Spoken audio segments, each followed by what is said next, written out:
Anak yang soleh itu anak yang tahu kalau dia seorang laki-laki nanti, secantik apapun istrinya, selucu apapun anak-anaknya, sebanyak apapun harta yang dia miliki, sehebat apapun dia di mata anak buahnya, demi Allah, orang tua tidak pernah menjadi nomor 2 dalam hidup. Ini banyak orang yang suka salah ini. Cuma gara-gara dunia, orang tua panjang mata menanti kedatangan anak. Jangan ya. Jangan. Anak yang soleh tahu sekali, sampai kapanpun ibumu, ayahmu, sampai kapanpun. Dunia nggak membuat dia lupa ada berkah keramat dunia hidup di atas muka bumi ini. Dia nggak repot datang ke makam-makam para wali. Orang tua nomor 1 yang dia temui. Ini orang hebat. Ini banyak di antara kita makam-makam didatengin, di mana saja didatengin, ngalap berkah. Orang tua panjang mata, berlinang air mata menanti, mana anakku? Mana pohon yang pernah kutanam? Mana pohon yang pernah kurawat? Kudengar dia sudah mulai berbuah, ingin kurasakan buahnya. Berani mengeluarkan dana jutaan untuk hal-hal yang gak disyariatkan. Ini orang tua panjang mata. Rela gak rela, orang tua kita akan mendengar dan melihat. Ma, aku pengen nikah, aku pengen berkeluarga, Ma. Ya orang tua ya seneng lah. Cuma kalau inget metik buahnya belum terasa, ya ada perasaan kayak gimana gitu loh. Karena dia tahu setelah ini dia akan menikah, bahwa anak orang ada kehidupan yang berbeda yang bakal dia rasa. Orang tua makin hari makin rentan, bukan makin seger. Yang perempuan dibawa orang, ya Allah. Baru kemarin perasaan mainin poni ini anak perempuan kita, betul. Baru kemarin mainin kepangan rambutnya, ya Allah. Ya Allah, baru kemarin perasaan saya titah dia, titah, ya Allah. Belajar jalan, bisa berlari bawa sesuatu, coret-coret tembok, aduh Masya Allah. Sekarang udah gede, dibawa orang, ya Allah, Masya Allah. Yang laki dekat sama mamahnya. Baru kemarin tangan mungilnya kita tuntun, kalau kelepas dia nangis, betul. Sekarang tangannya keker besar, tangan ibunya keriput, betul. Mau nangkep tangan anak pun sudah mulai susah. Membawa anak orang datang dengan gagah, cium tangan, cipika-cipiki, udah. Kita jalan dulu, Ma ya. Udah Mama, udah. Digandeng tangan kekasihnya, dirangkul pundaknya. Ini anak laki ndak tahu ibunya kayak diiris-iris jantungnya. Dia lihat tangannya yang keriput, ya Allah. Udah berapa lama tangan ini nggak dibawa sama anak ini? Udah berapa lama tangan ini nggak digandeng sama anak saya? Kita merasa bangga akur merangkul istri kita, ibu kita ngelihat pundaknya.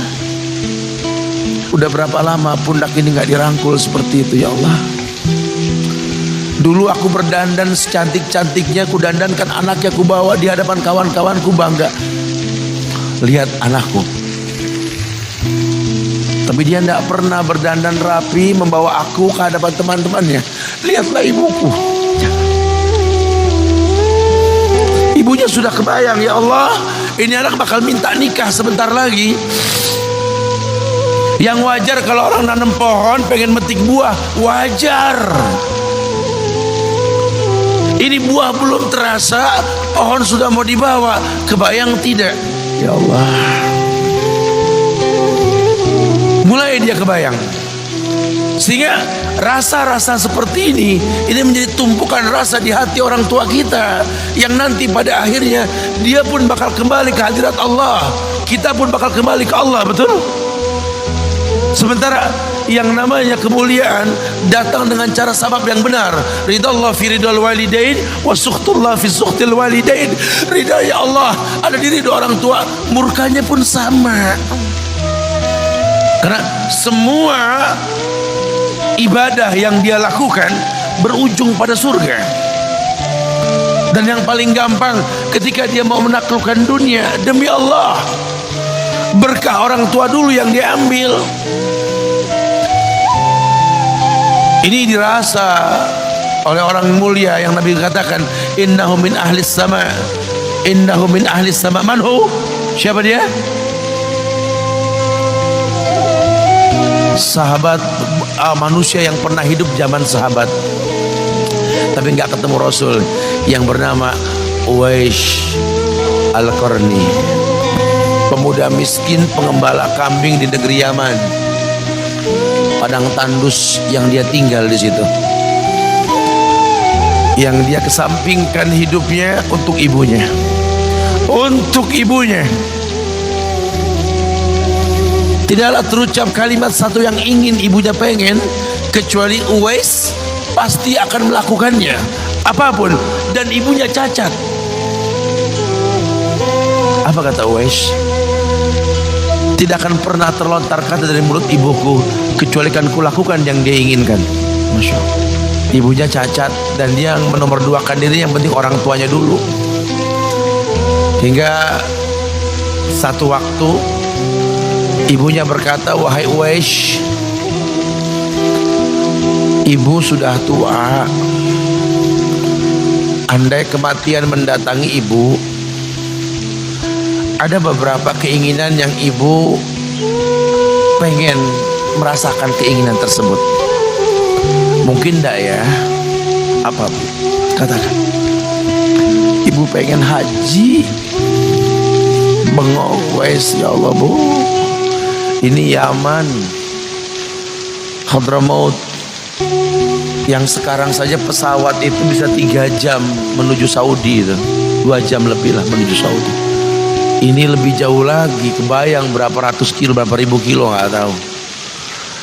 Ya baiklah ibu, kata Uwais, aku tidak pernah menolak permintaan ibuku, tapi kali ini aku tidak bisa menjawab karena mikir gimana caranya ini. Apalagi dia seorang pemuda yang punya penyakit sopak, ada tanda-tanda putih di bagian badan itu kayak pano besar gitu. Udahlah, terserah gimana nantilah. Yang penting ini nomor 1 dalam hidup ini. Dia beli seekor anak sapi, digendong tiap hari itu sapi sama si Uwais menuju puncak gunung, turun lagi, gendong ke atas, turun lagi tiap hari, sampai orang bilang, Uwais gila no, orang sapi dipiara dia digendong tiap hari naik gunung yang tinggi, sampai nggak berasa dikatakan 8 bulan dia lakukan itu, sehingga terbentuklah fisiknya yang bagus karena olahraga tiap hari bawa itu sapi. Dan sapi itu makin berat, dalam hikayat dikatakan sampai di atas 100 kilo itu sapi. Kemudian dia tetap gendong ke atas dan dia yakin, bismillah saya yakin, sampailah bulan haji, ibu naik ke pundakku, digendong ibunya dari negeri Yaman. Subhanallah, gak ada yang gak mungkin. Lihat, dibawa ibunya ke Mekah, bertawaf di Ka'bah, dunia menyaksikan. Bahkan hikayat mengatakan dia sempat bertanya kepada sahabat Abdullah bin Umar, aku telah menggendong ibuku dari negeri Yaman menuju Makkah, bertawaf di Ka'bah ini, sudahkah aku membayar jasa ibuku? Apa kata sahabat Abdullah bin Umar? Bahkan satu hentakan napas pun ketika melahirkanmu belum terbayar. Bahkan satu hentakan napas pun ketika melahirkanmu belum terbayar. Dia selesaikan tawafnya, selesai tawaf, dibawa ibunya ke makom Ibrahim untuk sholat 2 rakaat. Selesai sholat dia angkat tangan, dia berdoa kepada Allah, ya Allah, ampunkanlah ibuku ya Allah. ampunkan ibuku ya Allah. Masukkanlah dia ke sorgamu ya Allah. Masukkan dia ke sorgamu ya Allah. Ibunya berbisik, Uwais, sudahlah, mintalah pada Tuhanmu ampunan untuk dirimu dan sorga untukmu. Wallahi wahai ibu, Allah ampunkan kamu, Allah masukkan kamu ke sorga, cukup untukku, ridhomu yang kubutuhkan wahai ibu.